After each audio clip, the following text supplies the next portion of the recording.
ஆட்டுக்குட்டி ஒன்று அதுக்கு பொருத்தமான போஜன பலியோடு சகரிக்கப்பட்டு, இவைதான் யெகோவாவுக்கான தேசத்தினுடைய அனுதின அர்ப்பணிப்பையும் கிறிஸ்துவனுடைய நிவாரண இரத்தத்தையும் நிலையாக தாங்கள் சார்ந்திருப்பதையும் அடையாளப்படுத்தியது. ஒவ்வொரு காலையிலும் மாலையிலும் ஒரு வயதான ஆட்டுக்குட்டி. இப்போ நம்ம என்ன தெரிந்து கொள்கிறோம் என்றால், இஸ்ரவேல் ஜனங்க அந்த ஆசரிப்பு கூடாரத்துக்கும் அவர்களுக்கும் இடையில் இருந்த ஒரு தொடர்பு மிகவும் நெருக்கமான ஒரு தொடர்பாக இருக்குது. அவர்கள் வாரத்துக்கு ஒரு முறை, மாதத்திற்கு ஒரு முறை, அல்லது வருடத்திற்கு ஒரு முறையோ இல்ல 3 மாதத்துக்கு ஒரு முறையோ அப்படி போகலாம். அவர்கள் செய்த காரியங்கள் ஒவ்வொரு நாளும் காலையிலும் மாலையிலும் அந்த பலிகளை அவர்கள் செலுத்திக் கொண்டிருந்தார். அப்படியானால் அந்த ஆசரிப்பு கூடாரத்துக்கும் அவர்களுக்கும் இடையே இருந்த தொடர்பு எப்படிப்பட்ட தொடர்பா இருந்தது? அவர்கள் அனுதினமும் காலையிலும் மாலையிலும் அந்த ஆசரிப்பு கூடாரத்துக்கு வந்ததுனால ஒவ்வொரு நாளும் அவர்கள் தங்களை பலியாக ஒப்புக் கொடுப்பதையும் தங்களுடைய பாவங்களை அறிக்கையிடுவதையும் நாங்கள் கிறிஸ்துவின் ரத்தத்தை சார்ந்திருக்கிறோம் அப்படின்றதையும் எடுத்து காட்டுவதற்கான ஒவ்வொரு நாளும் சமயங்களும் அவர்களுக்கு இருந்தது. இந்த ஒவ்வொரு நாளும் சமயமும் அந்த காரணத்தின் நிமித்தமாக என்ன நமக்கு பாடம் கற்றுக் கொடுக்கப்படுகிறது? நாம இன்றைக்கு ஜீவிக்கிறது ஆசரிப்பு கூடாரம் இல்லாத வாழ்க்கையில நம்ம வாழல. ஆசரிப்பு கூடாரம் இன்னமும் இருக்கிறது, ஆனால் அது பரலோகத்தில் இருக்கு. பூமிக்குரிய ஆசரிப்பு கூடாரம் முடிந்து விட்டது. பரலோகத்துக்குரிய ஆசரிப்பு கூடாரத்தினுடைய வாழ்க்கையில நம்ம வாழ்ந்து கொண்டிருக்கோம். அப்படியானா ஒரு செவன்த் டே அட்வென்டிஸ்ட் விசுவாசியினுடைய ஒரு நாள் காலை அவர்கள் ஆசரிப்பு கூடாரத்திலே ஆரம்பித்து அந்த நாளை அவர்கள் முடிப்பது ஆசரிப்பு கூடாரத்தில். இதுதான் நமக்கு கொடுக்கப்பட்ட ஒரு வாழ்க்கை முறை. செவன்த் டே அட்வென்டிஸ்ட் ஃபெய்த்னு சொல்றது இதுதான். ஆக இந்த ஒரு விசுவாசத்துல தான் நாம இதுக்கு என்ன செய்கிறோம்? காலையிலே நம்ம குடும்பங்கள் ஜபத்திலே நம்ம ஈடுபடுகிறோம். காலை ஜபமும் மாலை ஜபமும் இதை நமக்கு ஞாபகப்படுத்தி காட்டுகிறது, அடையாளப்படுத்தி காட்டுகிறது. காலை ஜபம், அந்த ஜபம் எப்படிப்பட்டதாக இருக்க வேண்டும்? ஏதோ ஒரு கடமைக்கென்று செய்த ஜபமாக இருந்தால் அந்த ஜபத்தினாலே எந்த பிரயோஜனமும் இல்லை. அப்படியானால் நாம் எந்த வகையிலே ஒரு அட்வென்ட் விசுவாசியாக நாம ஆசரிப்பு கூடாரத்திலே காலை பலியை செலுத்துவதற்கு நம்ம வருகிறோம்? காலை பலியை செலுத்துவதற்கு நாம் எப்படி வருகிறோம்? அந்த நாளை நாம் ஆரம்பிக்கும் பொழுது நம்முடைய குடும்ப ஜபத்திலே குடும்பமாக நமக்கு அதை ஒப்புக் கொடுக்கும் பொழுது அந்த குடும்ப ஜபத்தினுடைய ஐக்கியம், ஒருமனப்பாடு, அத்தனை பேருமே கிறிஸ்துவின் இரத்தத்தினாலே தங்களுடைய மீறுதல்களையும் பாவங்களையும் ஒப்படைக்கிறவர்களாக இருக்க வேண்டும். இப்படி ஒப்படைக்கும் பொழுது அவர்கள் பாவங்களை அறிக்கையிடும் பொழுது இது காலையில செய்யக்கூடிய ஒரு அன்றாட பலியில காலையில ஒரு பகுதி. அந்த அன்றாட பலியில செலுத்தும் போது கூட போஜன பலியும் சேர்த்து அவர்கள் செலுத்துகிறார்கள். இடைப்பட்ட நேரத்திலே அவர்கள் தங்கள் வேலைகளை முடித்துவிட்டு, தங்கள் பிழைப்புகளை முடித்துவிட்டு அவர்கள் திரும்பவும் மாலையிலே வர வேண்டும். ஒரு நாள் முழுவதுமே அங்க ஆசரிப்பு கூடாரத்துல இருந்து நீங்க இதை பாருங்க, எந்த பிழைப்பு கட்ட வேலையை நீங்க செய்ய வேண்டாம் அப்படின்னு சொல்லி ஆண்டவர் சொல்லுங்க. பூமியில நம்ம வாழுற காலத்துல இருக்கிற வரைக்கும் பிழைப்பு கெடுத்த காரியங்களை நம்ம செஞ்சுதான் ஆகணும். ஏனென்றால் வேலை செய்யாத இருக்கிறவன் சாப்பிடாத இருக்க கடவன் அப்படிங்கிற. ஆக அதற்குரிய வழிகளை நாம தேடணும், அதுக்குரிய ஏற்பாடுகளை நம்ம செய்யணும். அத அந்த ஆராதனையை முடித்துட்டு அப்புறம் போய் நம்ம செய்யணும். ஆக முதலாவது நம்ம ஆரம்பிக்கக்கூடிய ஒரு நாளினுடைய வாழ்க்கை ஆசரிப்பு கூடாரத்தில். திரும்பவும் நம் மாலையிலே வந்து திரும்பவும் நம்முடைய பலிகளை செலுத்தி ஆசாரியை நம்முடைய பலிகளை வாங்கி கொண்டு போய் அந்த பரிசுத்த ஸ்தலத்தினுடைய பனிமுட்டுகளிலே அவன் தெளிக்கிற காரியத்தை பார்க்கும் பொழுது திரும்பவும் நாம் என்ன செய்கிறோம்? நம்முடைய பலிகளை செலுத்தி நம்முடைய காணிக்கைகளையும் நம்முடைய ஜெபங்களையும் ஏறெடுக்கும். அந்த மாலையிலும் அன்றைய தினத்திலே அந்த பகல் நேரத்திலே நாம் செய்த காரியங்கள் எல்லாவற்றையும் நினைவு கூர்ந்து, ஒருவேளை ஏதாவது நாம் தவறு செய்திருப்போமானால் அந்த தவறுகளை நம்முடைய ஞாபகத்துக்கு கொண்டு வந்து அதை கொண்டு வருகிறது பரிசுத்தாவியினுடைய வேலை. அதை ஞாபகத்துக்கு கொண்டு வரும்படி நாம் விண்ணப்பம் பண்ணும் பொழுது தம்முடைய ஆவியானவரை பொறுத்து அவர் நமக்கு அதை நினைவூட்டுகிறார். அதன் பின்பு நாம் என்ன செய்கிறோம்? அந்த பாவங்களை அறிக்கையிட்டு அன்றைய தினத்திலே நம்முடைய நாளை நாம் முடிக்கிறோம். இதிலே நாம் அந்த காரியத்தை முடிக்கும் பொழுது கிறிஸ்துடைய ஆசரிப்பு கூடாரத்திலே ஆரம்பித்து ஆசரிப்பு கூடாரத்திலே முடியும் பொழுது அந்த நாளினுடைய ஆரம்பம் ஆசரிப்பு கூடாரத்திலே கிறிஸ்துடைய ரத்தத்தை கொண்டு நாம் அந்த நாளை ஆரம்பிக்கிறோம். அப்படியானால் அந்த நாள் எப்படிப்பட்ட நாளாக இருக்கிறது என்றால், நாம் ஆரம்பிப்பது அவருடைய பலத்தினாலே, அவருடைய கரங்களாலே, அவருடைய ரத்தத்தினாலே நம்ம பாவங்கள் மன்னிக்கப்பட்டதாகவும் மனம் திரும்பினதாகவும் பாவங்கள் அறிக்கையிடப்பட்டதாகவும் அந்த நாளை நம்ம ஆரம்பிக்கிறோம். ஆக நம்முடைய போராட்டமான வாழ்க்கையிலே ஒவ்வொரு நாளும் ஒவ்வொரு அட்வென்ட் விசுவாசியுடைய வாழ்க்கை இதுதான். இந்த பாடத்தை தான் பூமிக்குரிய ஆசரிப்பு கூடாரத்தின் மூலமாக நமக்கு இன்றைக்கு அவர் கற்றுக் கொடுத்திருக்கிறார்.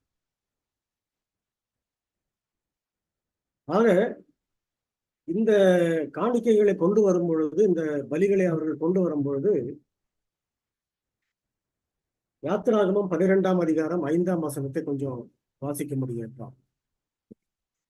யாத்திராகமம் 12ஆம் அதிகாரம் 5ஆம் வசனம்.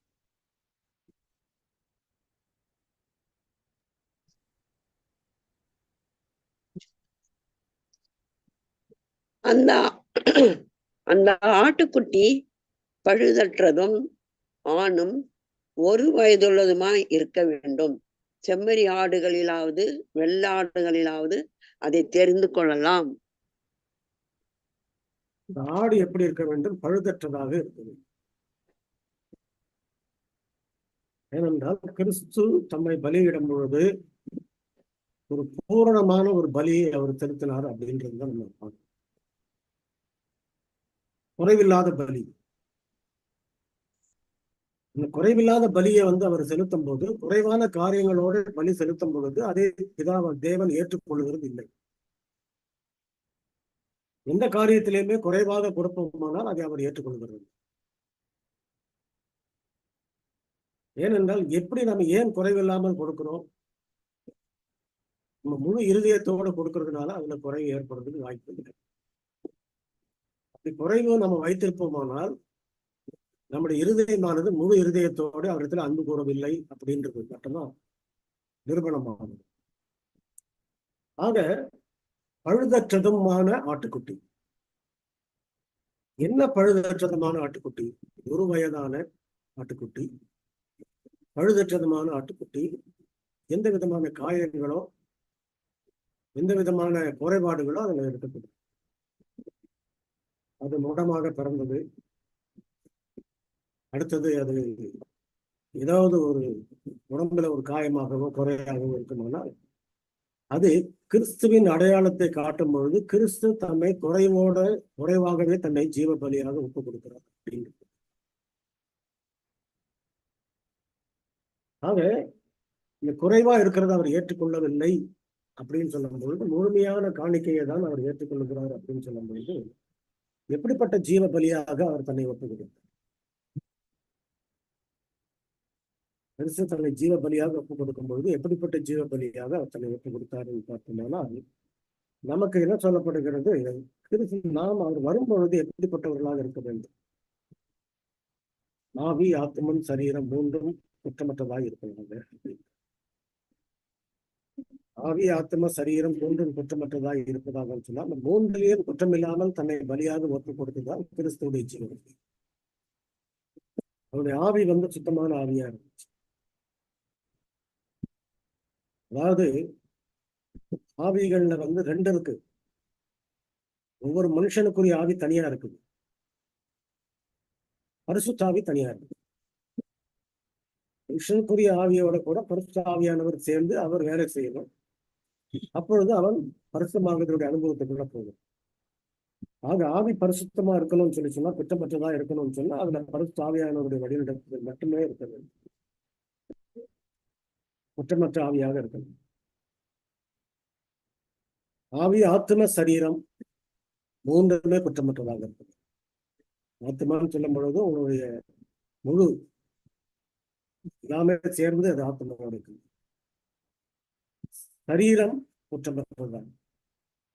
ஆக சரீரம் குற்றமற்றதா இருப்பதற்காக கிறிஸ்துவானவர் தன்னை ஒப்படைக்கும் பொழுது அவர் எப்படிப்பட்டவராக தன்னை ஒப்படைக்கிறார்? குறைகளோடு இச்சையான காரியங்களை செய்ததோடு ஆலயத்தை கெடுத்து போடாதபடிக்கு, சரீரத்தை கெடுத்து போடாதபடிக்கு அவர் பாதுகாத்துக் கொண்டுதான் அவர்களோடு இருந்தது. ஆக இச்சை அடுக்க வாழ்க்கைக்கு ஒரு அழைப்பை இந்த ஆசரிப்பு கூடாரம் நமக்கு கொடுக்கிறது. குற்றம் இல்லாத ஆட்டுக்குட்டியாக கிறிஸ்து தன்னை ஒப்பு கொடுத்தார் என்றால் இந்த மூன்றும் சேர்ந்து அவரிடத்திலே காணப்பட்டதனால அவர் குற்றம் இல்லாதவராக, அவரிடத்தில் ஒரு குற்றமும் காணவில்லை அப்படின்னு சொல்லுது. யூதர்களிடத்துல அவரை குற்றச்சாட்டும் பொழுது எந்த குற்றத்தை அவரிடத்துல சொன்னார்கள்? எந்த குற்றமும் அவரிடத்துல சொல்ல முடியல. ஆகையினாலே அவர்கள் சொன்ன குற்றம், இவன் தேவனுடைய ஆலயத்தை இடித்து போட்டு 3 நாள்ல கட்டுவேன்னு சொன்னான். வேற எதுவும் அவங்களால சொல்ல முடியும். அந்த யூதருடைய முறைமையின்படி அவர் வேறு தவறான காரியங்களை தன்னுடைய ஆகாரத்திலே புசித்திருந்தால் அதை அவர்கள் சொல்லி இருப்பார்கள். நம்முடைய சட்ட பிரகாரமாக, நம்முடைய லேவியராகமத்தில் காணப்படுகிற அந்த பிரமாணங்கள் பிரகாரமாக மோசையுடைய பிரமாணத்துக்கு அவர் எதிராக தவறான ஆகாரத்தை புசித்தார், விரிகுளம் உள்ளதை புசிக்கணும்னு சொல்லப்பட்டிருக்கு. அது இல்லாததை அவர் புசித்தார், அசை போடாததை புசித்தார், அல்லது செதில்கள் இல்லாத மீன்களை அவர் புசித்தார், ரத்தம் இல்லாததை அவர் சாப்பிட்டார். அப்படின்னு அந்த என்னென்ன சட்டத்திட்டங்கள் இருக்கிறதோ அந்த சட்டத்திட்டங்களை ஏதாவது ஒண்ணு சொல்லி அவரை குறைப்படுத்திருக்கு. எதிலையுமே அவரை குறைப்படுத்த முடியல. காரணம் என்னவென்றால் அவர் முழு இருதயத்தோடு தன்னை ஒப்பு கொடுக்கிறவராக இருந்தபடியினாலே, ஜீவபலியாக தன்னை ஒப்பு கொடுத்ததுனால அவரிடத்திலே காணப்பட்ட ஒரு ஒப்பு கொடுத்தல் ஒரு முழுமையான ஒப்பு கொடுத்தலாக இருந்துச்சு. அதனாலதான் அவரு இந்த காரியத்தை சொல்றாரு. அதுக்கு பிறகு நம்ம என்ன பார்க்கிறோம் என்றால், முழு இருதயத்தோடு அவரை நேசிக்கிறவர்கள் தங்கள் வாழ்க்கையின் மிகச்சிறந்த ஊழியத்தை அவருக்கு கொடுக்க வாஞ்சிப்பார். நம்ம செய்கிற ஊழியம், நம்ம வாழுகிற ஜீவியம், நம்முடைய வாழ்க்கை முறை, நம்முடைய ஒப்பு கொடுத்தல், நம்முடைய விசுவாசம் எல்லாமே நீங்க நம்ம பார்த்தோம்னு சொன்னா அது எல்லாமே முழுமையாக இருக்கணும்ன்றதுதான் அவங்களோட எதிர்பார்ப்பு. அனனியா சப்பிராள் கொண்டு கொடுத்த போது, காணிக்கைகளை கொடுத்த போது எல்லாருமே காணிக்கைகளை கொடுத்தார். பொன்மாரியின் சமயத்திலே அந்த பரிசுத்தாவி ஊற்றப்படும் போது அந்த சம்பவங்கள் நடக்கிறது. எல்லாருமே காணிக்கைகளை கொடுத்தார். எல்லாரும் காணிக்கைகளை கொடுக்கிற சமயத்திலே இவர்கள் போய் தங்களுடைய காணியாட்சிகளை விற்று காணிக்கைகளை கொண்டு வந்தார். பேதுரு கேட்டது, இவ்வளவுக்கு தானா விற்றீர்கள்? ஒரு பகுதியை அவன் மறைத்து வைத்துக் கொண்டான். ஒரு பகுதியை அவன் மறைத்து வைத்துக் கொண்டதுனால இங்க போய் சொன்னா, ஆமா இவ்வளவுதான் வித்தன். அந்த கணமே அந்த வாசலிலேயே அவன் விழுந்து செத்து போனான்னு பார்க்க. அவருடைய மனைவியும் அதே போல செத்து போனாங்க. அந்த சொத்து அது அவனுடைய சொத்து. எந்த சொத்து நம்முடையதாக இருந்தாலும் அது நம்ம தேவனுடைய பாதத்திலே வைத்திருக்கிற ஒரு சொத்து. அது நம்மளுடைய உரிமையாக நான் எது வேணாலும் செய்வேன் அப்படின்றதுக்காக கிடையாது. யாருக்கு கணக்கு கொடுக்கலனாலும் அவருக்கு நம்முடைய செலவுகளையும் நம்முடைய காரியங்களையும் நம்ம அவருக்கு கணக்கு கொடுத்துதான் ஆகும். ஆக அனனியா சப்பீரால் அந்த காரியத்தை செய்யும் பொழுது அவர்கள் மரித்து போனார்கள், இறந்து போனார்கள் அப்படின்றத நம்ம பார்க்கணும். முழுமையான ஒரு காணிக்கையை அவர்கள் கொடுத்தாங்க. அப்படியானால் தேவனிடத்திலே நாம முழுமையாக கொடுக்கப்படாத காணிக்கைகளிடத்திலிருந்து அங்கீகாரம் பெற முடியும் என்று நம்ம எதிர்பார்க்கவே முடியாது.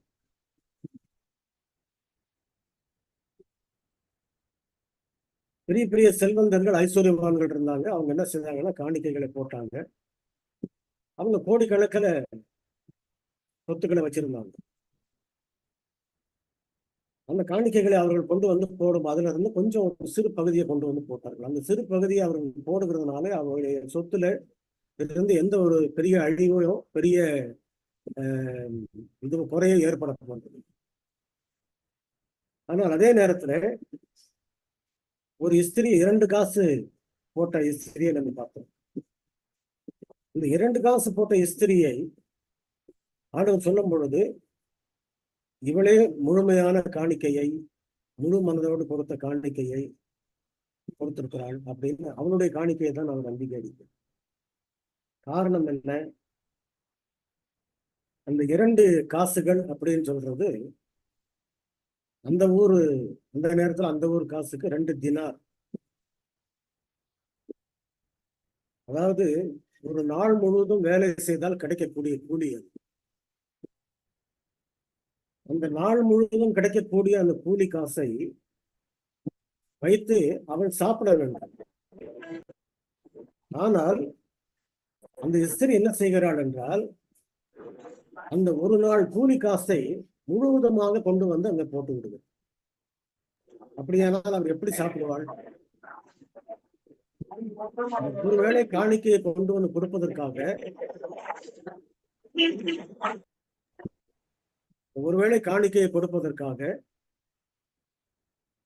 அவள் ஏற்கனவே தன்னுடைய அந்த ஒரு நாள் செலவுக்கு கொஞ்சம் காசு சேர்த்து வச்சுதான் அவள் சாப்பிடாமலே இருக்க போறது. அதுக்காக குடும்பத்தை பட்டினி போடவும் இல்லை. இதுதான் அவன் செய்த தியாகம். தனக்கு உள்ள எல்லாவற்றையுமே முழுவதுமாக கொடுத்து.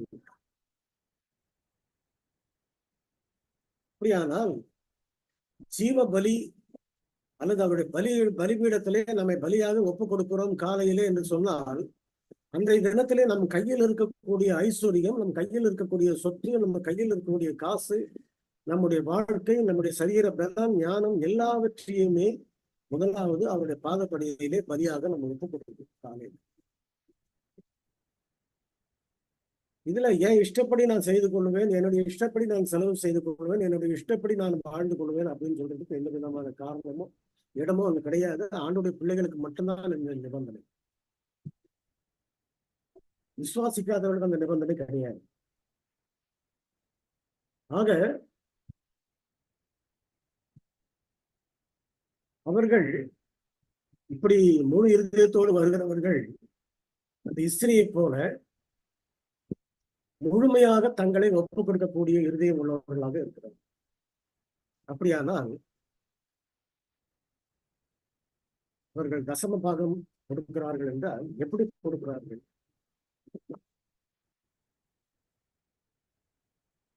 தசம பாகம் என்று சொல்லும் பொழுது நம்முடைய வருமானத்திலே 10ல் 1 பங்கை நம்ம கொடுக்கணும். அந்த நாட்களிலே தசம பாகத்தை எப்படி கொடுத்தார்கள்? முதல் கனி, ஃபர்ஸ்ட் ஃப்ரூட் அறுக்கும் பொழுது, அறுவடை செய்யும் பொழுது முதலில் வரக்கூடிய தானியம். அந்த தானியம் எப்படி வருதுன்னு சொன்னாக்க அதை அவர்கள் போர் அடிக்கும் பொழுது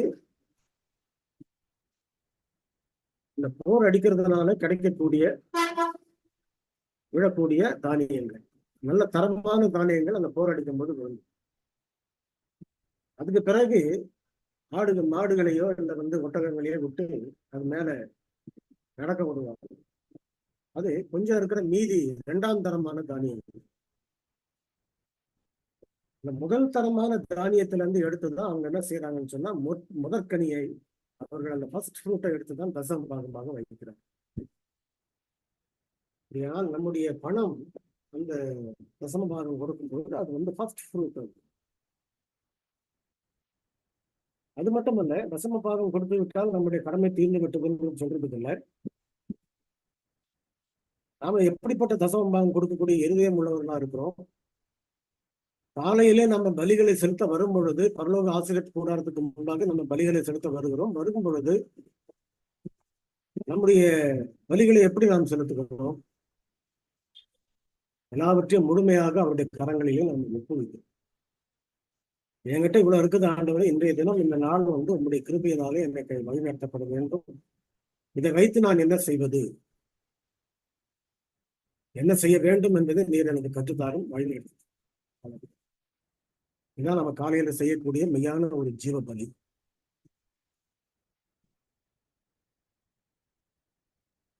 இந்த காலையில நம்ம பண்ணக்கூடிய ஜீவ பலியில அந்த பண்ணக்கூடிய அந்த ஒப்புவிக்கிற அந்த காலை பலியில நாம் ஒரு கல்விமான்களாகவோ அல்லது ஒரு ஞானிகளாகவோ அல்லது ஒரு திறமைசாலிகளாகவோ அல்லது ஒரு பலசாலிகளாகவோ உட்கார்ந்து நம்ம செய்வோமானால் அந்த காணிக்கை, அந்த ஜீவ பலி ஏற்றுக்கொள்ளப்படுகிறது. என்கிட்ட இருக்கிறது எல்லாத்தையும் நான் கொடுத்துட்டோம், மட்டும் நீர் அதை என்ன செய்ய வேண்டும் என்று சொல்லும். இதுதான் தசம பாகம், இதுதான் காணிக்கை. ஆக தனக்கு உண்டான எல்லாவற்றையுமே கொடுத்து விடுவது. ஏனென்றால் பரலோகத்திலே பிதாவுடைய சமூகத்தில் இருந்து அவரை விசுவாசிக்கிற அவருடைய பிள்ளைகள் வரைக்கும் எல்லாமே முழுமையாக தங்களை கொடுக்கக்கூடிய காணிக்கை தான் வச்சிருக்கிறார். அதுக்கு முதல் உதாரணம் நம்ம எங்க பார்க்கிறோம்? தேவன் தம்முடைய ஒரே பேரான குமாரனை விசுவாசிக்கிறவன் எவனோ அவன் கெட்டு போகாமல் நித்திய ஜீவனை அடையும்படிக்கு அவரை தந்தரளி உலவாய் உலகத்தில் அன்பு கொடுத்தார். தேவன் தம்முடைய ஒரே பேரான குமாரன்.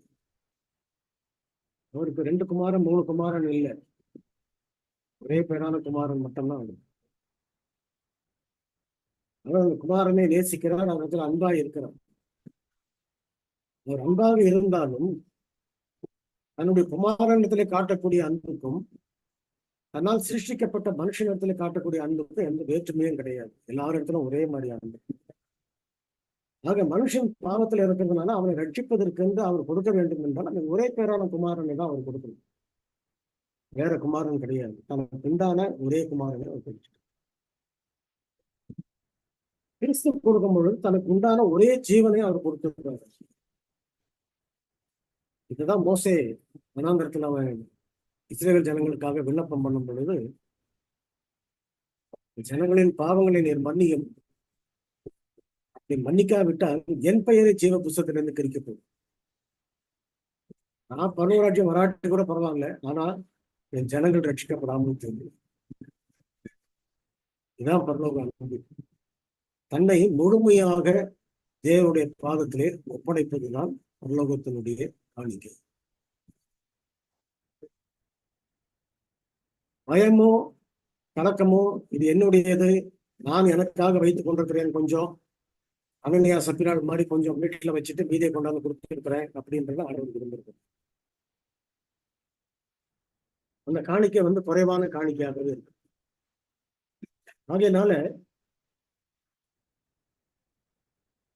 அப்படிப்பட்ட ஒரு மனுஷர்கள் என்ன செய்வார்கள் என்றால், அவருடைய பிரமாணத்துக்கு முழுமையாக கீழ்ப்படிந்து அனைத்து வல்லமைகளையும் பிரமாணங்களுக்கு இசைவாக கொண்டு வர நிலையாக தேடுவார்கள் அப்படின்னு அம்மையாக.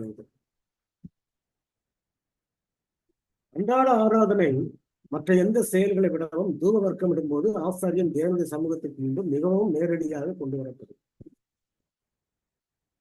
அன்றாட ஆராதனையில பிரதான ஆசாரியன் வருடத்துக்கு ஒரு முறை ஆசாரியன் என்ன செய்கிறான் என்றால், அவர் அந்த காணிக்கைகளை கொண்டு வந்து வைக்கும் பொழுது அங்க இருக்கக்கூடிய பாவ நிவர்த்தி பீடம் ஒன்று இருக்குது, அதுல கொண்டு வந்து அவன் வைக்கிறான். அந்த காணிக்கைகளை அவன் கொண்டு வரும்போது அவனுக்கு நேராக மகா பரிசுத்துக்குள்ளே உடன்படிக்கை பெட்டியும் கிருபாசனமும் தேவனுடைய பிரசன்னமும் அங்க இருக்கிறது.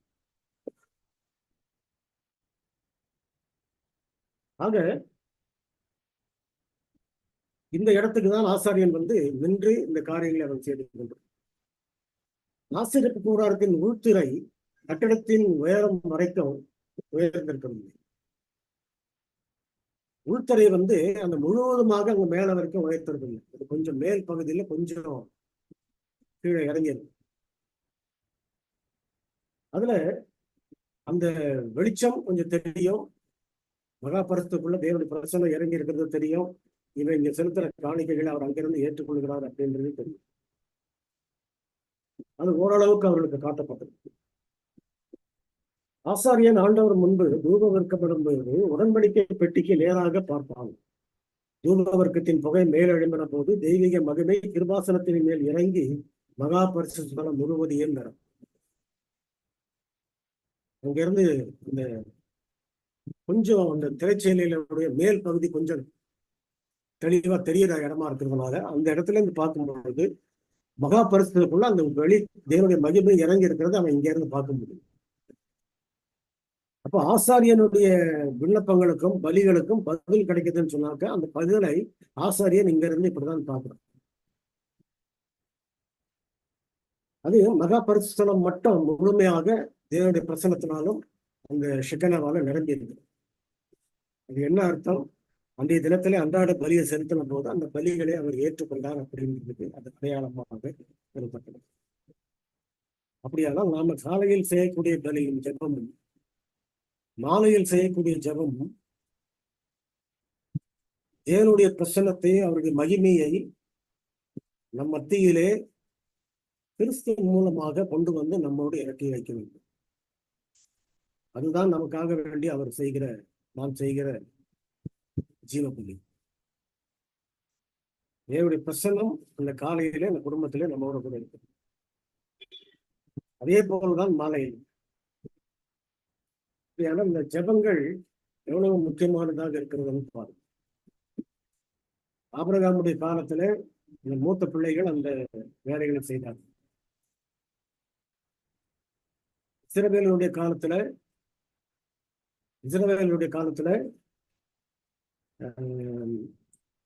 மூத்த பிள்ளைகள் கிடையாது, லேவி கோத்திரத்தை ஆண்டவர் கைது. அந்தந்த விசுவாசிகளுடைய காலத்துல அந்தந்த குடும்பத்துல அந்தந்த தகப்பன் செய்ய வேண்டிய வேலை அது.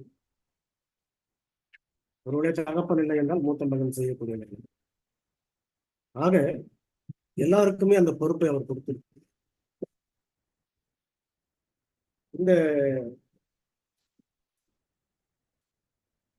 இந்த நேரத்துல என்ன நடந்தது என்று நான் பார்க்கும்பொழுது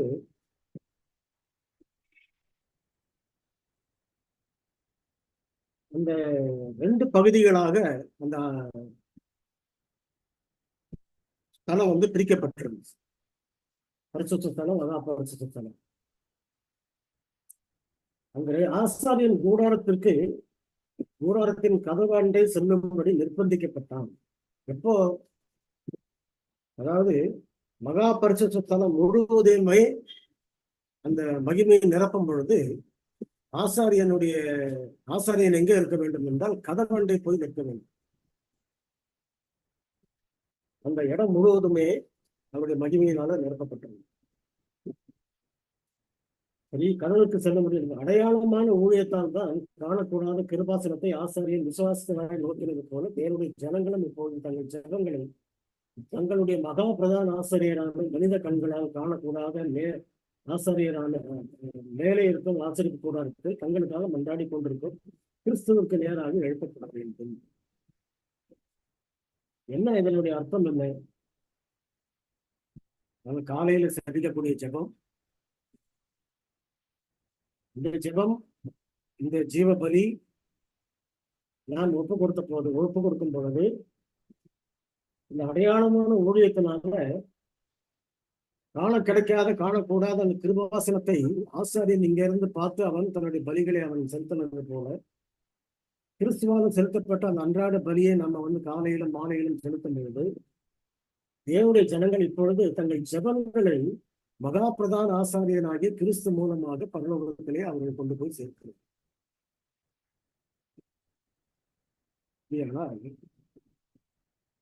ஜெபம் நாம் செய்யும் பொழுது எப்படிப்பட்ட ஒரு பக்தி வினயமான நேரமாகவும் எவ்வளவு விசுவாசம் உள்ள ஒரு நேரமாகவும் எவ்வளவு முழுமையாக நம்மை ஒப்புக் கொடுக்கிற ஒரு நேரமாகவும் குறைவற்ற ஒரு பலியாக, அதாவது குற்றமற்ற ஒரு ஆட்டுக்குட்டியாக நம்மை ஒப்புக் கொடுக்க வேண்டியவர்களாகவும் இருக்கிறது.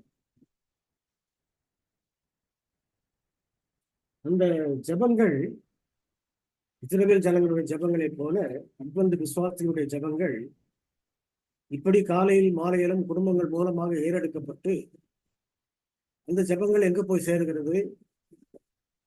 மகா பரிசுத்தத்திலே கிறிஸ்துவானவர் அந்த ஜெபங்களை எடுத்துக்கொண்டது பிதாவிடத்திலே. அப்படி கொடுக்கும் பொழுது அம்மையார் என்ன எழுதுகிறார் என்றால், பிதாவானவர் அவருடைய மீறுதல்களையும் பாவங்களையும் மன்னிக்கும் பொழுது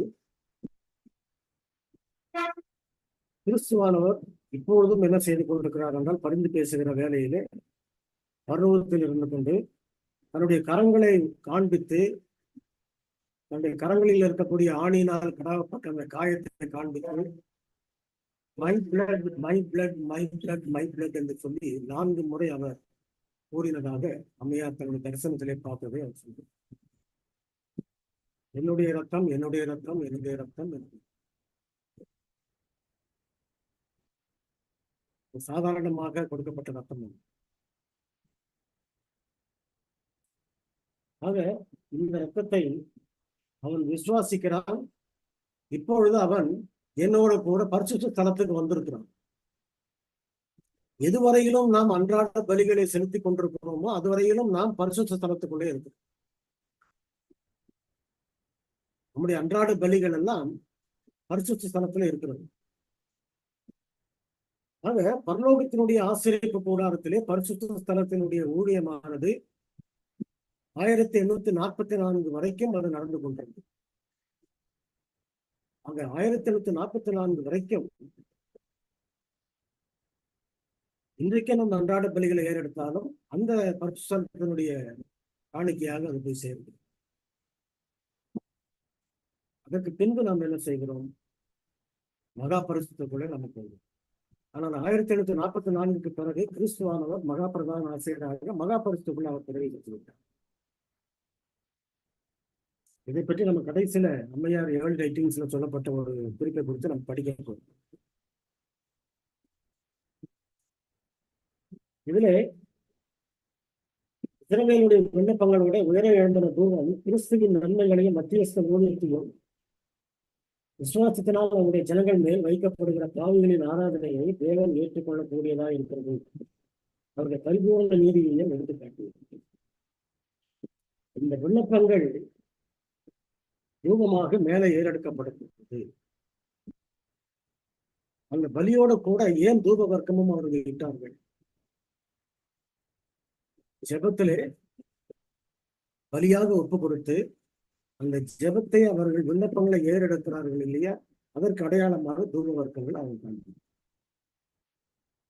ஆனால் இப்பொழுது அந்த முறைகள் இப்பொழுது கிடையாது. ஆசிரியப்பு கூடாரம் முதலாம் உடன்படிக்கையின் இது ஆசிரியப்பு கூடாரம் முடிஞ்சு போச்சு. இப்ப இருக்கிறது 2ஆம் உடன்படிக்கையின் பரலோக ஆசிரியப்பு கூடாரம். அதனால இதுல நாம செய்த காரியங்கள் தூபங்கள்லாம் எழும்பும் பொழுது அவருடைய நீதியை அங்கு வெளிப்படுத்துகிறது. நீதியை வெளிப்படுத்துறதுனால மகா பரிசுத்தத்தின் திரைச்சலுக்கு முன்பாக நிலையான மத்தியஸ்த பீடம், பரிசுத்தத்தின் முன்பாக நிலையான பாவ பீடம் இருந்தது. பாவிகள் யார் மூலமாக யெகோவாவை நெருங்க போடுமோ அப்படி அவர்கள் நெருங்கவில்லை. மனம் திரும்பி விசுவாசிக்கிற ஆத்மாவிற்கு யார் மூலமாக மாத்திரம் கிருபை ரட்சிப்பும் வழங்கப்படக்கூடுமோ அந்த மாபெரும் மத்தியஸ்தரை சுட்டி காட்டிய அடையாளங்களான ரத்தம் மற்றும் தூபத்தின் வழியாக தேவனை அண்ட வேண்டும். அப்படியானால் நாம் எந்த வகையிலே தேவனிடத்திலே நெருங்க முடியும்? இப்பொழுது நம்ம கொஞ்சம் பழைய பாடத்தை, நம்ம 10வது நாள் படித்த பாடத்தை கொஞ்சம் நினைவூட்டி பார்ப்போம். ஆதாம் ஏவாள் பாவம் செய்த பிறகு அவர்கள் தேவனுடைய மகிமையை இழந்து விட்டார்கள். இழந்ததுனால அவர்களை தேவன் அந்த இடத்தை விட்டு வெளியே அனுப்பிவிட்டார். இப்பொழுது வெளியே போனவர்கள் அவர்கள் திரும்பவும் உள்ளே வருவதற்குரிய வழியை அவர் ஆயத்தப்படுத்தி கொடுத்திருக்கு அவருடைய கிருபையினாலே. திரும்பவும் நாம் அவர் கூப்பிட்டபடி, அவர் அழைத்தபடி, அவர் செய்த திட்டத்தின்படி நம்ம உள்ளே போகிறோம் என்றால் இந்த ஆசரிப்பு கூடாரத்தின் வழியாக நம்ம போகிறோம். அது 1ஆம் உடன்படிக்கை வரைக்கும் ஆசரிப்பு கூடாரத்தின் வழியாக போனோம். 2ஆம் உடன்படிக்கையின்படி நம்ம கிறிஸ்துவின் வழியாக நம்ம போகிறோம். கிறிஸ்துவின் வழியாக நம்ம பிதாவுக்கு முன்பாக போய் நம்முடைய விண்ணப்பங்களை ஏறெடுக்கிறோம், நம்முடைய தூர வர்க்கங்களை கொடுக்கிறோம், நம்முடைய பலிகளை கொண்டு செலுத்துகிறோம். அந்த பலியிலே ஆட்டுக்குட்டியாக கிறிஸ்துவானவர் இருக்கிறார்.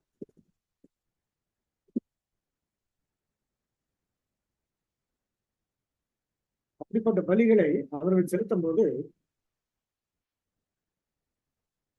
இந்த ரத்தமும் தூப வர்க்கங்கள் மட்டும்தான், தூபம் மட்டும்தான் அடையாளமாக காட்டப்படும். இதனால் நம்முடைய ஜெபங்கள் எப்படிப்பட்டதாக இருக்க வேண்டும்? அநேக சமயங்கள்ல நம்முடைய ஜெபங்கள்ல அதிகமாக இன்னைக்கு கிறிஸ்தவர்களிடத்துல காணப்படுகிற ஒரு காரியம் என்னவென்றால், ஆண்டவர் சொன்ன அந்த கவலை வேண்டாம் அப்படின்னு சொன்ன ஒரு காரியம் யாருக்கிட்டுமே இல்லை. எல்லாருக்குமே ஒரு பெரிய கவலை இருந்தது. அவருடைய நம்பிக்கை என்னவென்றால், நாம் கற்பனைக்கு கீழ்ப்படுகிறோமோ கீழ்ப்படியிலையோ கடவுள் என்னை ஆசீர்வதிக்க வேண்டும். அதுக்காக தான் இந்த சபையில நான் இருக்கிறேன். அப்போ அவர் என்னை ஆசீர்வதிக்க வேண்டும் என்றால் இந்த உலகத்துக்கு அடுத்த காரியங்களை தான் நம்ம அதிகமாக ஜெபத்துல கேட்டுக்கொண்டோம். இது கிடைக்கல, அது கிடைக்கல, அது வேணும், இது வேணும். முதலாவது ஜெபமானது நம்முடைய முதல் ஜெபம். அதை பத்தி கேட்க வேண்டாம்னு சொல்லல. நமக்கு ஒரு நெருக்கடி ஏற்பட்டால், நமக்கு விரோதமாக ஒருத்தர் எழும்பி நம்மளை தாக்குவார்களானால் நம்ம ஜெபிக்க வேண்டியதுதான். நமக்கு பசி எடுத்தால் ஜெபிக்க வேண்டியதுதான். நமக்கு தாகம் எடுத்தாலும் ஜெபிக்க வேண்டியது.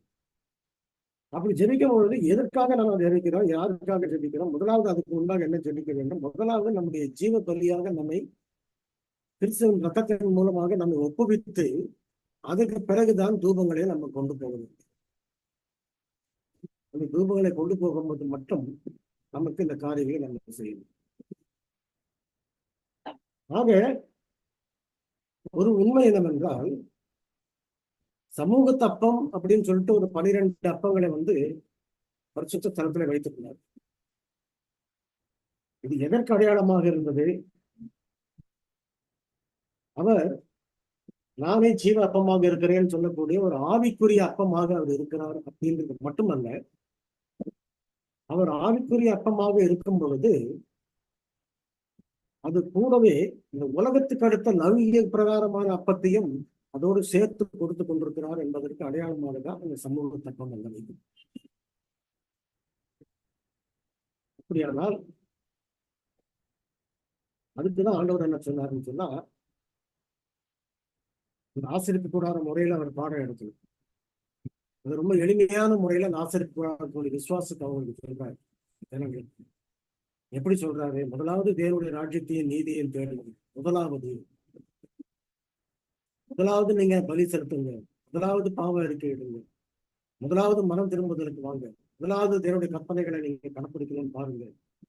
முதலாவது உங்களை ஒப்பு கொடுங்க. அதுக்காக அப்படி ஒப்பு கொடுப்பீர்களானால் இந்த உலகத்துக்கு அடுத்த உணவும் சாப்பாடும் அப்பமும் தண்ணீரும் உங்களுக்கு கொடுக்கப்படும், கூட கொடுக்கப்படும். ஆக தேவ சமூக தப்பம் 12 அப்பங்கள் அங்க வைக்கப்பட்டிருந்தது என்றால், அந்த 12 அப்பங்களும் நமக்கு எதை நினைப்பூட்டுகிறது? ஜீவ அப்பமாக அவரை நாம் ஏற்றுக்கொள்ளும் பொழுது இந்த உலகத்துக்கு அடுத்த அப்பமும் கொடுக்கப்படுது. உலகத்துக்கு அடுத்த அப்பம் கொடுக்கப்படும் பொழுது அவருடைய பிள்ளைகளுக்கு என்ன வாக்குத்தத்தத்தை கொடுக்கிறார்? சிங்கக்குட்டிகள் பட்டினி கடந்து தாட்சியா இருக்கும், கர்த்தரை நம்புகிறவர்களுக்கு ஒரு நன்மையும் குறையப்படாது. அவர்கள் ஏன் அப்படிப்பட்ட குறை அவர்களுக்கு ஏற்படாது? அவர்கள் கிறிஸ்துவின் வழியாக பரிசுத்த ஸ்தலம் வந்து கிறிஸ்துவின் வழியாக மகா பரிசுத்தத்துக்குள்ளே பிதாவுடைய சமூகத்துல போய் நின்று கொண்டிருக்கும். ஆகையினாலே அவர்களுடைய அப்பமும் தண்ணீரும் அவர்கள் கொடுக்கப்படும். அந்த கொடுக்கப்படக்கூடிய இடத்திலே கிறிஸ்துவானவர் என்ன செய்கிறார் என்றால் அவர்களை தன்னுடைய மார்பதக்கத்தின் மேலே இருதயத்திலே வைத்தவராக அவர் காணப்படுகிறார். அப்படி இருதயத்திலே வைத்துக் கொண்டு அவர் என்ன சொல்லுகிறார், உங்களை நாங்கள் தாங்கி ஏந்தி சுமந்து செல்லுகிறேன் என்று சொல்லி. ஆக அப்படிப்பட்ட ஒரு ஆசீர்வாதத்தை தான் தேவன் நமக்கு கொடுத்திருக்க. அதுல நம்ம என்ன பார்க்கிறோம், வெளியே இருந்த பிரகாரத்திலே அன்றாட பலி ஏறெடுக்கப்பட்டிருந்துச்சு. அதாவது பரிசுத்த ஸ்தலத்திலே நுழைந்த போது, ஆசாரியை நுழையும் பொழுது வெளியில வந்து அந்த பலி ஏறெடுக்கப்பட்டிருக்கு. அன்றாட பலி வெளியில நடக்கும் போது இந்த நேரம் கூடாரத்தில் கூடியிருந்த ஆராதிப்பவர்கள் ஊக்கமான ஆர்வத்தின் நேரம்.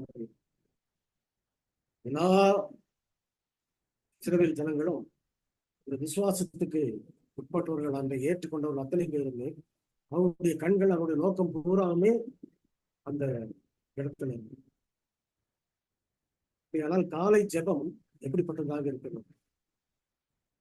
மேயர் என்ன சொல்றாங்கன்னு சொன்னா, காலை ஜெபம் குடும்பத்துல யாரும் வரலன்னு சொன்னா கூட அந்த ஜெபத்தை நீங்க நடத்திடுங்க. யாராவது ஒரு சிலர் அவங்களால முடியாம வராம இருக்கலாம், இல்ல ஏதோ ஒரு காரணத்தினால அவங்க போயிருக்காங்க. இருந்தாலும் இல்லாவிட்டாலும் இருக்கிறவர்களை வைத்து அந்த நேரம், ஒரு குறிப்பிட்ட நேரத்தை நீங்கள் ஒதுக்கி அந்த நேரத்திலே கட்டாயமாக அந்த ஜெபத்தை நீங்கள் செய்யுங்க. அதை அலட்சியமாக நீங்கள் தள்ளி விட்டுட்டு போறோம்னு சொன்னாக்க அந்த நாளுடைய ஆசீர்வாதங்களை நம்ம நிறைய காரியங்களை இழந்தோம். ஆக இந்த சாலை ஜெபம் மிக முக்கியமானது. அதே போல ஆசாரங்களுடைய ஊழியத்தின் வழியாக தேவனுடைய சமூகத்திற்கு நுழையும் முன்பாக அவர்கள் தங்கள் இருதயங்களை ஊக்கமாக ஆராய்வதிலும் பாவங்களை அறிக்கை செய்வதிலும் ஈடுபட்டிருக்கிறார். இந்த ஆசாரிய இடத்துல போய் அந்த பலியை செலுத்தும் போது அவர்கள் கொடுக்க போகும் பொழுது அப்படிப்பட்ட ஒரு காரியத்தை செய்ய வேண்டும். அவர்கள் ஊக்கமாக தங்களுடைய இருதயங்களை ஆராய்கிறவர்களாக இருக்கு. ஆனால் காலை ஜெபம் எவ்வளவு முக்கியமானதா இருக்கிறதுன்றது மட்டும் இல்லை. நீ ஜெபம் பண்ணியாச்சா? பண்ணியாச்சு. என்ன பண்ணணும்? ஜெபத்துல என்ன செய்தோம், எதை ஒப்பு கொடுத்தோம், இன்னும் எதை ஒப்பு கொடுக்காம இருக்கிறோம், அப்படி எல்லாம் கணக்கு பண்ணி பார்த்தாக்க நிறைய காரியங்கள்லாம் பெறலாம். அதனால அந்த ஜெபம் முழுமை பெறுகிறது. நாம செய்கிற ஜெபம், குடும்பத்துல செய்கிற ஜெபம் பரலோகத்திலே அங்கீகரிக்கப்பட வேண்டும். அப்படி அங்கீகரிக்கப்பட வேண்டும் என்றால் நம்முடைய இருதயமானது ஆராயப்பட வேண்டும். இன்றைய தினம் நான் என்ன செய்ய போகிறேன், என்னுடைய பாவங்கள் இன்னும் என்னுடைய இருதயத்தில் எவ்வளவு இருக்கிறது, இந்த பாவத்தை நான் இன்றைக்கு கண்டினியூ பண்ணுவேனா, செய்வேனா, செய்ய மாட்டேன், என் பலவீனம் எப்படி இருக்கிறது, எல்லாவற்றையுமே அந்த நேரத்தில் அதனுடைய கடன்களையும் இருக்கும்.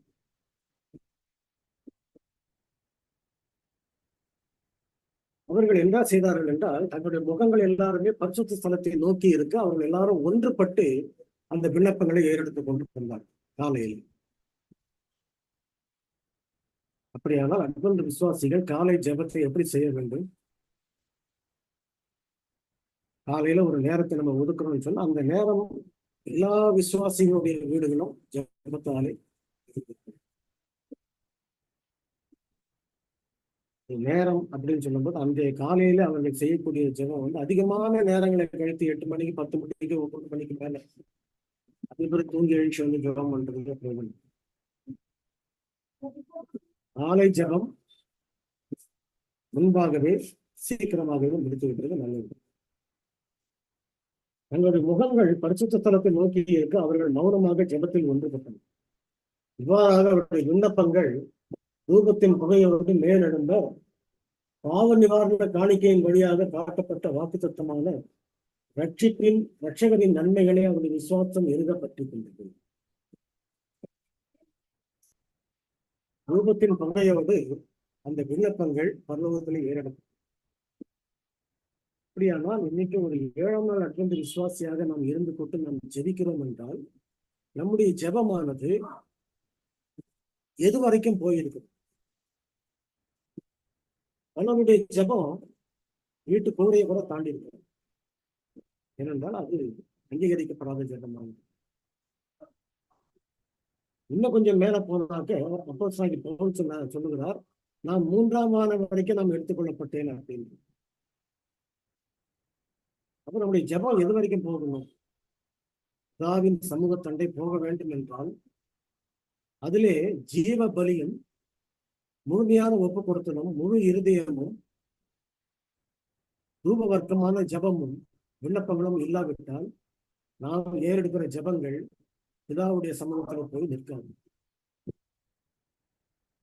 அப்படியானால் எப்படிப்பட்ட ஜபத்தை நாம் ஏறெடுக்க வேண்டும் என்று நமக்கு தேவன் இந்த ஆசரிப்பு கூடாரத்தின் மூலமாக நமக்கு கற்றுக் கொடுத்தார். இதிலே யூதர்கள் அடிமைகளா இருக்கும் பொழுது அவர்கள் இப்படிதான் அவர்கள் செய்வார்கள். பாபிலோன் தேசத்துல அடிமைகளா இருக்கும்போது அவருடைய முகங்களை எருசலேமுக்கு நேராக திருப்பி, தானியேல் செய்த ஜபமும் அப்படித்தான். அவன் இருக்கிற இடத்துல இருந்து எருசலேம் எந்த பக்கம் இருக்கிறதோ அந்த பக்கத்திலே அவன். இன்றைக்கு நமக்கு புதிய எருசலேமுக்காக காத்துட்டு இருக்கிறோம், பரலோகத்திலே இருந்து காத்துட்டு. இப்போதையானால் நம்முடைய கண்கள், நம்முடைய நோக்கம், நம்முடைய எண்ணங்கள் எல்லாமே அவனவன் கீழானவர்களை எல்லாம் மேலானவர்களையே நாடகம்.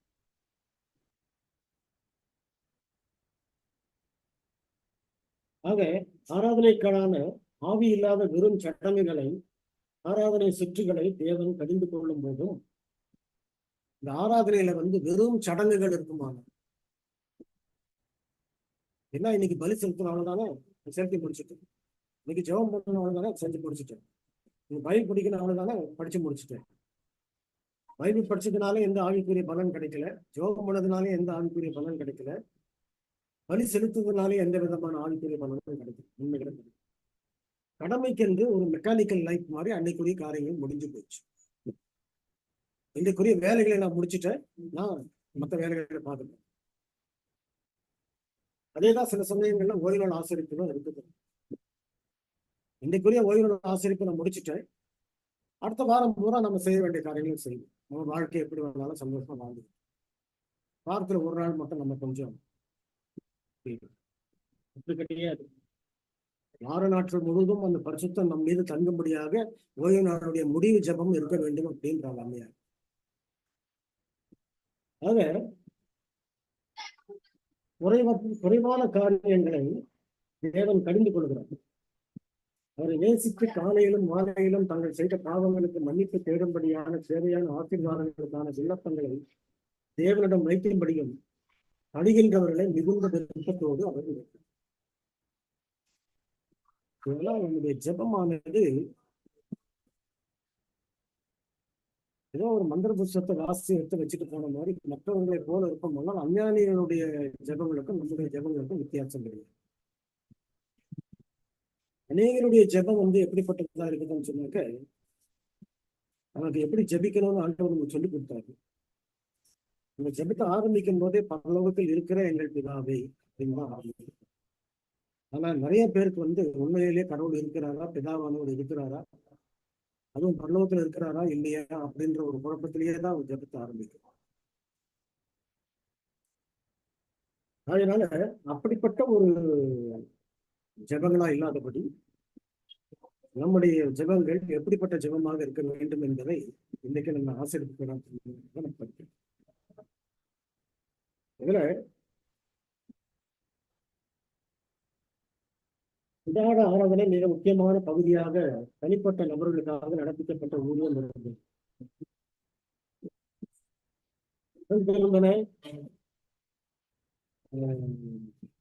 பாவி தன்னுடைய காணிக்கையை கூடாரத்தின் வாசலுக்கு கொண்டு அந்த காணிக்கையை அவன் என்ன செய்கிறான் என்றால் அதனுடைய இந்த ஆட்டுக்குட்டியின் மீது தன்னுடைய கைகளை வைத்து அவன் அதை பலியிடுகிறான்.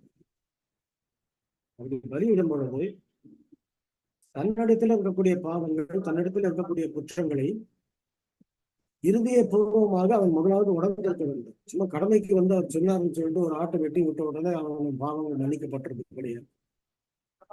அதுக்குதான் தாவீது சங்கீதம் 51 சொல்லும் போது என்ன சொல்கிறார் என்றால், பலியின் காணிக்கை நீர் விரும்புகிறது இல்லை, விரும்பினால் நான் செலுத்துகிறேன், தேவனுக்கு ஏற்கும் பலிகள் நறுங்குண்டதும் நொறுங்குண்டதுமான இருதயம் அப்படிங்கிறார். அப்படியானால் பலியினுடைய நோக்கம் என்ன? ஒரு பாடத்தை நமக்கு அதில் கற்றுக் கொடுத்தார். இந்த பாடம் முடிஞ்சு போச்சு. கிறிஸ்து சிலுவையில் அறையப்பட்டதோட முடிஞ்சு போச்சு. இப்போ அதற்கு பதிலாக கிறிஸ்து சிலுவையில் அறையப்பட்டதுனால அவர் மூலமாக நம்ம என்ன செய்யணும், வெளியிடுது.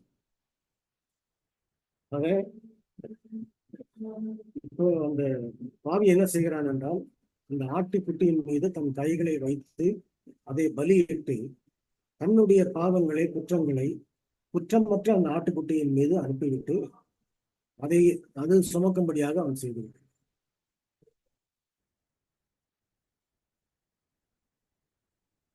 அதனுடைய பரிசுத்த ஸ்தலத்துக்கு அந்த ரத்தத்தை ஆசாரியன் எடுத்துக்கொண்டு போய் பாவி மீறின பிரமாணத்தை தன்னுள் வைத்திருக்கிற உடன்படிக்கை பெட்டிக்கு முன்பாக இருந்த திரைச்சீலையின் முன் தெளிக்கப்பட்டது.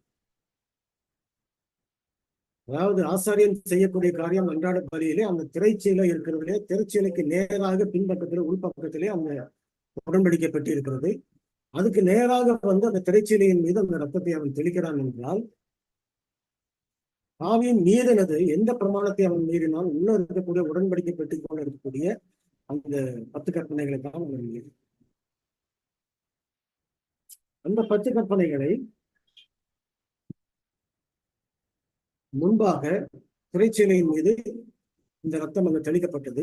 நாம் விசுவாசத்தோடு கிறிஸ்துவை ஏற்றுக்கொண்டு நாம் ஜெபிக்கும் பொழுது நம்முடைய விண்ணப்பமானது, நம்முடைய பாவ அறிக்கையானது, மனம் திரும்புதலானது பரலோகத்தில் இருக்கக்கூடிய உடன்படிக்கை பெட்டிக்கு முன்பாக அது கொண்டு போய் தெளிக்கப்படுது. இந்த சடகனாலே பாவம் ரத்தத்தின் வழியாக அடையாளமாக ஆசரிப்பு கூடாரத்துக்கு கொண்டு செல்லப்பட்டது. சிலவற்றிற்கு ரத்தம் பரிசுத்த தலத்துக்கு கொண்டு செல்லப்படவில்லை. ஆனால் அதன் மாம்சம் மோசே ஆரோனுக்கு கட்டளையிட்ட பிரகாரமாக பாவ நீத்தி செய்யும் பொருட்டு ஆசாரியனால் சாப்பிடப்பட்டது. சில இடங்களில் வந்து ரத்தம் அங்க கொண்டு போகப்பட்டிருக்குல்ல, அதுக்கு பதிலாக ஆசாரியன் என்ன செய்யணும், அந்த மாம்சத்தை அமைச்சது. 2 சடங்குகளுமே மனம் திரும்பினரிடம் இருந்து பாவம் ஆசிரியர் கூடாரத்துக்கு கொண்டு செல்லப்பட்டது அடையாளப்படுத்து. பரிசுத்த ஸ்தலத்தினுடைய சடங்குகளும் சரி, மகாபரிசுடைய சடங்குகளும் சரி, எதை நமக்கு வந்து அடையாளப்படுத்தியது? பாவியுடைய பாவத்தை பரிசுத்த ஸ்தலத்தின் வழியாக கொண்டு போய் அதற்கு பின்பு மகா பரிசுத்தத்தின் வழியாக அது தேவனுடைய சமூகத்திலே கொண்டு போய் சமர்ப்பிக்கப்படுகிறது, காணிக்கையாக ஒப்பு கொடுக்கப்படுது. இப்படிப்பட்ட வேலையை தான் வருடம் முழுவதும் அவர்கள் செய்து கொண்டிருந்தார். ஆக வருடம் முழுவதும் இந்த வேலைகளை அவர்கள் செய்யும் பொழுது இந்த தொடர்ச்சியான வேலைகளை அவர்கள் வருடம் முழுவதும் செய்து முடித்து இந்த இவர்கள் செய்த பாவங்களுடைய குறிப்புகள், ரெக்கார்டு எல்லாமே வந்து ஆசிரியப்பு கூடாரத்தில் இப்ப வந்து தங்கிடுச்சு. ரத்தத்தின் மூலமாக ஆசிரியப்பு கூடாரத்துக்குள்ள வந்து இந்த ரத்தத்தின் மூலமாக ஆசிரியப்பு கூடாரத்துக்குள்ள வந்த அந்த பாவங்களும் குற்றங்களும் அங்கிருந்து அது சுத்திகரிக்கப்படும். அதுக்கு ஆண்டவர் இன்னும் ஒரு முறையை வச்சிருந்தார். வருடத்திலே ஒரு முறை பாவ நிவாரண நாள் அப்படின்னு சொல்லி வச்சிருந்தார், டே ஆஃப் அட்டோன்மென்ட். இந்த பாவ நிவாரண நாள் பூமிக்குரிய ஆசிரியப்பு கூடாரத்திலே இருந்தது. அன்றைய தினத்திலே அவர்கள் என்ன செய்வார்கள் என்றால், அது வரையிலும் அந்த வருடம் முழுவதுமாக தங்களுடைய பாவங்கள், எல்லா மனுஷனுடைய பாவமும் அங்க வந்துச்சு,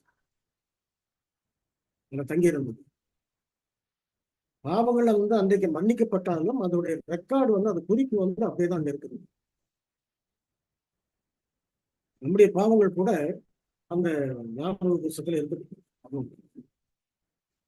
ஆனால் அது எப்பொழுது நீக்கப்படுகிறது? நாம் பாவ நிவாரண பலி செலுத்தும் பொழுதுதான் அது நீக்கப்படுகிறது.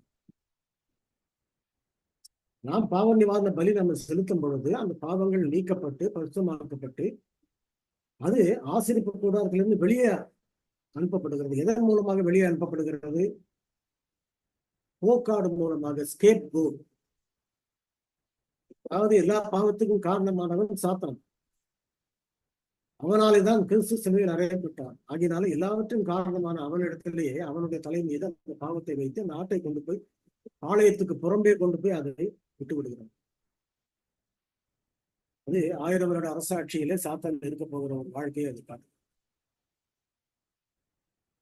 ஆக இதுதான் வருடத்துக்கு ஒரு முறை நடக்க போகிற பாவ நிவாரண நாளினுடைய இந்த பாவ நிவாரண பலி என்றது பூமிக்குரிய ஆசரிப்பு கூடாரத்துல வருடத்துல ஒரு முறை நடந்தது. இந்த பாவ நிவாரண பலியில என்ன செய்தார்கள்? பாவ நிவாரண பலியின் மூலமாக என்னென்ன மாற்றங்களை தேவன் அங்கு செய்தார்? நான் சொன்னது கொஞ்சம் சுருக்கமா இப்ப சொல்லி முடிச்சுட்டேன், நாளைக்கு நடத்த வேண்டிய பாடத்தை. அதனால கொஞ்சம் நிதானமா பார்த்தோம்னு சொன்னா, இன்றைக்குரிய பாடத்தின் பிரகாரம், ஒரு நாளைக்குரிய வரப்போகிற பாடத்தின் பிரகாரம் நம்முடைய பாவங்கள் இப்பொழுது நம்மிடத்திலிருந்து பரிசுத்த தலத்தின் மூலமாக நீக்கப்பட்டு மன்னிக்கப்பட்டு, அதே நேரத்தில் ஆசரிப்பு கூடாரத்தில் அது ஞாபகமாக பொறிக்கப்பட்டு அப்படியே இருக்கு. அது அந்த இடத்துல இருந்து நீக்கப்பட வேண்டும், அந்த இடத்துல இருந்து அது அழிக்கப்பட வேண்டும் என்றால் பாவ நிவாரண நாள் வர வேண்டும். அந்த பாவ நிவாரண நாள் தான் பூமிக்குரிய பாவ நிவாரண நாளை போல பரலோகத்திலிருந்து நடக்கக்கூடிய பாவ நிவாரண நாளுக்கு அடையாளமாக தான் 7ஆம் நாள் அட்வென்டிஸ்ட் சபை 1844 தோன்றியது. இதனால் 7ஆம் நாள் அட்வென்ட் விசுவாசிகள் அப்படின்னு சொல்லக்கூடியவர்கள் எப்படிப்பட்ட ஆசீர்வாதத்தை உடையவர்கள், எப்படிப்பட்ட ஜனமாக இருக்கிறார்கள், நீங்க தெரிந்து கொள்ளப்பட்ட ஜாதியாயும் விசேஷ ஜனமாயும் ஆசாரிய கூட்டமாகவும். ஆக பாவ நிவாரண நாளுடைய பாடங்களை நம்ம இன்னும் கொஞ்சம் முழுசா படிச்சுட்டோம்னு சொன்னா, இப்ப நாம வாழக்கூடிய இந்த பாவ நிவாரண நாள்ல நம்ம எப்படி இருக்கிறோம் அப்படின்றத நம்ம முடிவு பண்ணுவோம். ஆகிய நாளைய தினத்துல அதை குறித்து நாம் தியானிப்போம். இன்றைய தினத்திலே இந்த சத்தியங்களை கேட்ட தேவனுடைய பிள்ளைகளுக்கு அது ஆசீர்வாதமா இருக்கும்படி தேவன் கிருபை செய்வாராக. ஆமென். ஆமென்.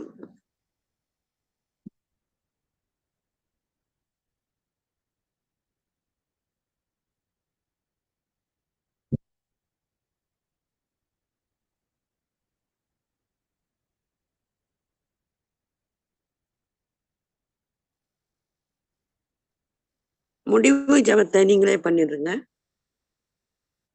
சரி மேடம். முடிவு ஜபத்தை ஆசீர்வாத ஜபமும் சொல்லுங்க.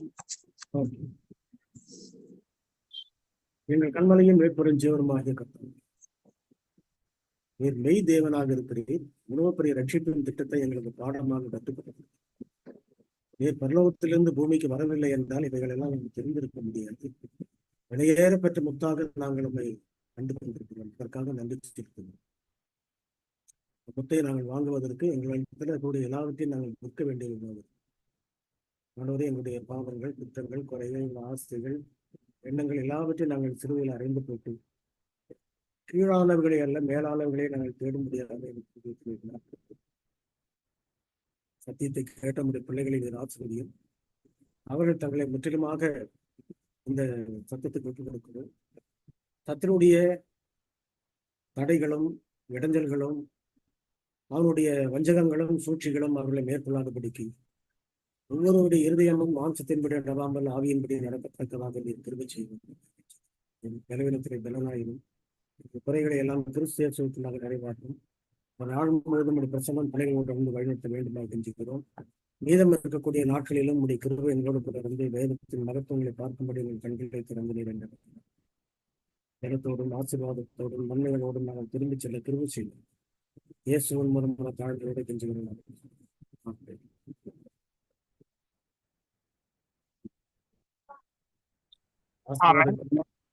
இவரில் நல்லது ஒரு செய்தி வழங்கிய எல்டர் அவர்களுக்கு கலந்து கொண்ட அனைவருக்கும் நன்றி. மீண்டுமாக நாம் நாளை இதே தொடரில் கீழ் சந்திப்போம். அடுத்ததாக தெலுங்கு கால்